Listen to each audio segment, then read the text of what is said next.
Okay. मेरा नाम नरेंद्र प्रताप है और मेरी बुक है the 10x rule by grant Cardone.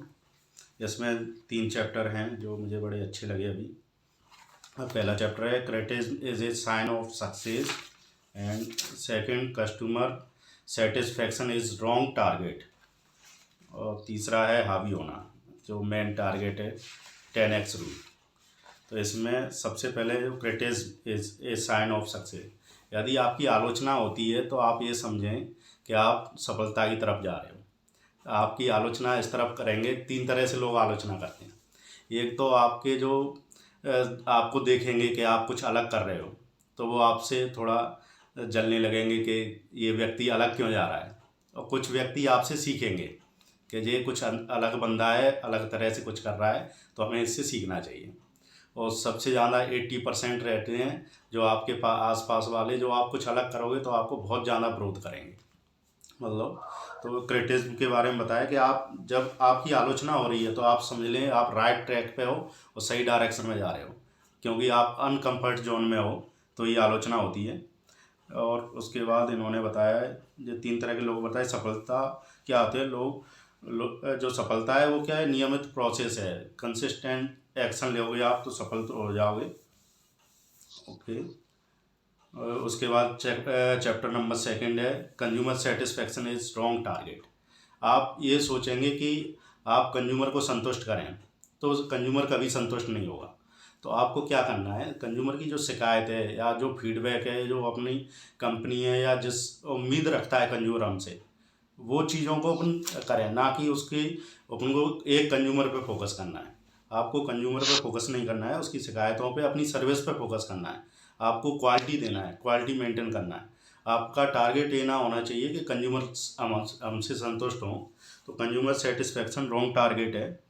तो आपको क्या करना है, हमेशा बेस्ट सर्विस देना है। ग्राहकों को फ़ोन लगाएं आप और पूरा मॉनिटर करें कि आपकी जो कंपनी है वो बेस्ट सर्विस दे पा रही है या नहीं। अपने एम्प्लॉय को आप ट्रेन करें कि आपको सर्विस बेस्ट देना है। बस आपको ये नहीं सोचना है कि कंज्यूमर हमसे संतुष्ट है या नहीं। कंज्यूमर कभी संतुष्ट नहीं होता। 10x लेवल पे कार्रवाई करें, वो बुक का नाम ही है 10x रूल। तो प्रभावी कार्रवाई करना है। आप देखोगे गूगल हुआ, फेसबुक हुआ, यूट्यूब हुआ, ये क्या कंज्यूमर में कोई भेदभाव नहीं करते और उन्हें सर्विस दे रहे हैं। तो उन्हें क्या ज़्यादा कंज्यूमर है उनके पास और वो कभी शिकायत नहीं देख रहे, सेटिस्फाई। आप भाई आपको करना है तो करो, फेसबुक चलाना है चलाओ, नहीं चलाना है। उनका ये टारगेट नहीं है कि हमारे कंज्यूमर संतुष्ट हों। तो आप ये एग्जाम्पल दिया है ऑथर ने ये कि फेसबुक यूट्यूब वाला कि आलोचना अच्छी हैं और शिकायतें करना बहुत गलत है। शिकायतों को देखें, समझें और उनका समाधान निकालें, ना कि आपको कंज्यूमर के सेटिस्फेक्शन पे ध्यान दें। और सबसे शानदार लगा मुझे जो चैप्टर 3 है इनका, चैप्टर नंबर 3, हावी होना, जो मेन ज़रूरत है।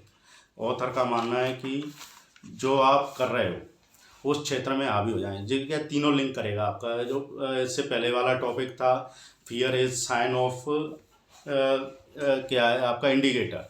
वो फियर आपको कहीं ना कहीं सफलता की ओर ले जाता है। दूसरा, आपकी आलोचना होती है तो आप समझें कि राइट ट्रैक पे है।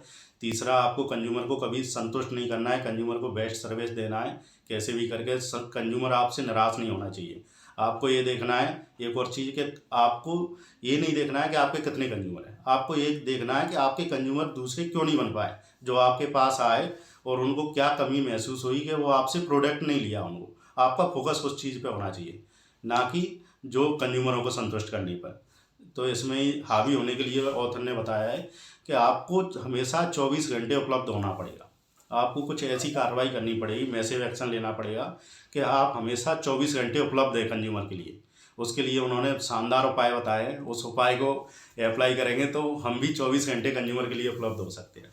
तो पहला उन्होंने उपाय बताया है। उन्होंने एक और बताता हूँ, क्रिटिसिज्म के बारे में याद आया कि ऑथर ने एक बुक लिखी थी, if you are not first you are last.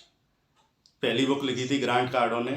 तो लोगों ने आलोचना की कि देखो इसका कंटेंट है कितना वो है भड़काऊ और कितना अपने आप को अजीब वो मानता है कि if you are not first you are last, मतलब नेगेटिव व्यू से लिया। तो इसी तरह ऑथर का कहना है कि आपको हावी होने के लिए कुछ स्टेप लेना पड़ेगा। सबसे पहले किताब लिखें आप, तो आपकी किताब जहाँ बेचेगी तो आपको लोग जानेंगे, समझेंगे।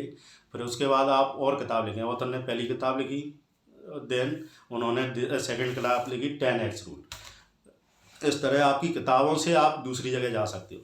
दूसरा उपाय बताया ऑथर ने कि आप सोशल मीडिया जितने भी प्लेटफॉर्म हैं उन पे आप अपने बारे में कंटेंट डालें। यूट्यूब हुआ, फेसबुक हुआ, लिंक्डइन हुआ और इंस्टाग्राम हुआ, आप जहाँ भी डाल सकते हो वहाँ अपना कंटेंट डालें।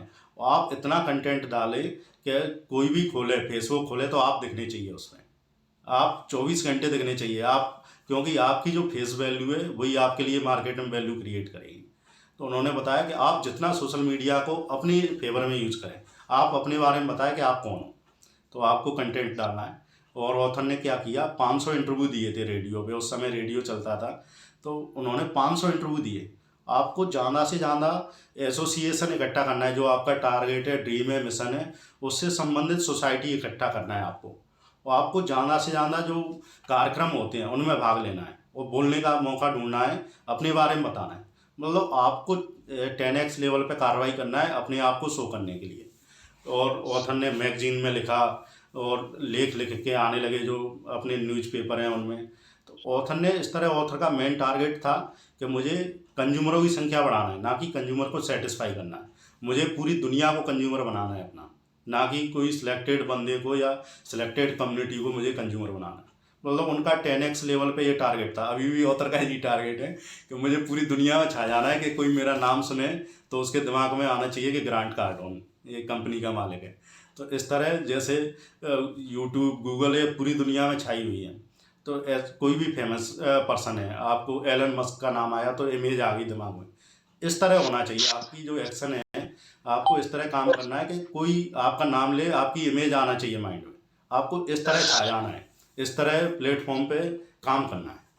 तो इस तरह बड़ा शानदार लगा, इस पे काम करना चाहिए कि आपको 10x लेवल पे अपने आप को शो करना है, आपका जो प्रोडक्ट है, सर्विस है, और आपको पूरा कंज्यूमर ब्रॉड जो रहता है ना, अपने दिमाग को खोल देना, वो उस आइडिया पर काम करना है। Okay, thank you.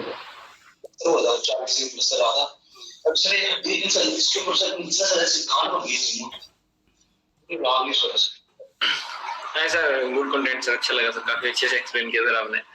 ये सही बोला कि ब्रॉड व्यू में अगर कुछ चलना है अपने आप को इतना एक्सप्लोर करना पड़ेगा सबके सामने, नहीं हर जगह अपने आप को डालो अगर आप रियली फेमस होना चाहते हैं। ओके, तो my book is same sir, common stocks and common profit. तो इसमें क्या है सर, इसमें बताया कि जनरली हम 15 पॉइंट्स पढ़े थे, तो अभी इन्होंने ऑथर ने एक्सप्लेन किया कि कुछ ऐसे पॉइंट्स जब आपको मार्केट मौका देती है अच्छे स्टॉक्स बाय करने के लिए ना। एक तो जनरली सबसे फर्स्ट ये कि अगर मार्केट में करेक्शन आ रहा है, जैसे कोई कोविड फॉल आ गया था अभी, जैसे ना कोई और बड़ा फॉल आ जाता है, ऐसा कोई रिसेशन आया था या कुछ, तो वॉर वगैरह कुछ हो जाता है, तो उसमें क्या मार्केट जनरली फॉल करता है। तो उस टाइम पे जो आपके अच्छे जो कंपनीज हैं, that time you can accumulate them, उस टाइम आप उनको बाय कर सकते हो फॉर लॉन्गर टर्म के लिए, क्योंकि उस टाइम हर कंपनी वो फियर के चलते मार्केट करेक्ट होगी, क्योंकि वो कहीं लोगों के मन में डर है, वॉर स्टार्ट हो गया यार, कोविड आ गया, पता नहीं क्या हो जाएगा, अभी सब बंद। बट जो अच्छी कंपनियां दे विल स्टे बेटर, वो वैसे की वैसे रहेगी, उनको कोई इफेक्ट नहीं पड़ने वाला। हाँ, हो सकता है कुछ टाइम के लिए उनको थोड़ा बहुत इफेक्ट पड़े, बट वो सबसे अच्छा टाइम बताया जाता है कि आपको अगर आपके मन पसंदीदा स्टॉक्स हैं जो आप चाहते हो कि हाँ भाई इनको मैं बाय करूं, तो वो आपके लिए बेस्ट टाइम है बाय करने का। और दूसरा बता रहे हैं कि अगर सपोज कोई पर्टिकुलर कंपनी में कोई कुछ टाइम के लिए कुछ करेक्शन आती है, जैसे मान के चलो कि कुछ लेबर्स के साथ कुछ अनबन हो गई ना, रिलेशन खराब हो गए, तो वो कुछ थोड़े टाइम के लिए जो मैनेजमेंट है उसको पता है कि हमको उसको कैसे सही करना है, या कहीं कुछ मशीनरी का ब्रेकडाउन आ गया, उसके चलते कुछ उसका सेल्स वगैरह डाउन हो गया, या वो कुछ कैपेक्स वगैरह कुछ अपना दूसरा प्लांट वगैरह कहीं लगा रहे हैं, उनके चक्कर में वो थोड़ा उधर बिजी है, स्लो हो गया, उनका ग्रोथ थोड़ा नीचे आ गया, तो उस टाइम वो अगर आपको पता है कि इसके फंडामेंटल सही है, इसको फ्यूचर में ग्रोथ करना है, तो उस टाइम आपको उसको कंपनी को ले सकते हैं। तो वो एक अच्छा टाइम बताया गया है। और देन सेलिंग का बताया गया कि सेल कब करें, कि जनरली अभी क्या है कि हम जो नॉर्मल लोग रहते हैं वो क्या कि भाई कुछ रिक्वायरमेंट पड़ी, घर बनाना है ना, कुछ फाइनेंशियल इशू है, वो क्या अपने स्टॉक्स बेच देंगे, स्टॉक्स बेच के अपना बोले ठीक है घर बना लेते हैं, बच्चों की पढ़ाई में डाल देते हैं, वो लिए हालांकि कुछ और पर्पज से थे कि हाँ भाई चलो हमारे बच्चे आएंगे, पड़पोते जो अपना हमारा नेक्स्ट जनरेशन देगा वो इसको होल्ड करेंगे और रिच होंगे, इनको इससे फायदा मिलेगा। बट कुछ सडनली इमरजेंसी आ गया, अब कुछ इमरजेंसी फंड वगैरह नहीं है, कुछ और दूसरा मेजर रिक्वायरमेंट है, घर के बगल में जमीन लेना है, ये करना है, वो करना है, बच्चे को बाहर अब्रॉड भेजना है ना, तो वो क्या करें लोग generally they will sell their stocks. But वो एक सही समय नहीं है स्टॉक्स को सेल करने, जो आपने स्पेशली इतने एफर्ट डाल के परचेज किए हुए हैं इतनी स्टडी करने के बाद। तो बोले कि जनरली सेल तब होता है कि जब अगर आप देख रहे हो कि मार्केट जो आपने कंपनी लिया, अगर उसका वो जो थीसिस था, जो थ्योरी था, वो खत्म हो रहा है। जैसे मान के चलो किसी कंपनी का कुछ मैनेजमेंट था, कोई सीईओ ने अपना रिजाइन दे दिया कि भाई नहीं, I am not feeling well in this company, है ना, या कुछ और कंपनी का मतलब जो उनका फंडामेंटल्स है, प्रोडक्ट वगैरह जो आगे जा रहा था उसका बिक्री बंद हो गया, या कुछ बैन लगा दिया गवर्नमेंट ने, तो अगर ऐसा कुछ सीन हो रहा है तो मींस फंडामेंटल्स कंपनी के चेंज हो रहे हैं, तो वो उस टाइम पे एक्चुअल में आपको क्वार्टर रिजल्ट्स वगैरह नोटिस करके कंपनी में से आउट हो जाना चाहिए। ये नहीं कि आपने बाय किया है और भाई ठीक है घर पे रिक्वायरमेंट आया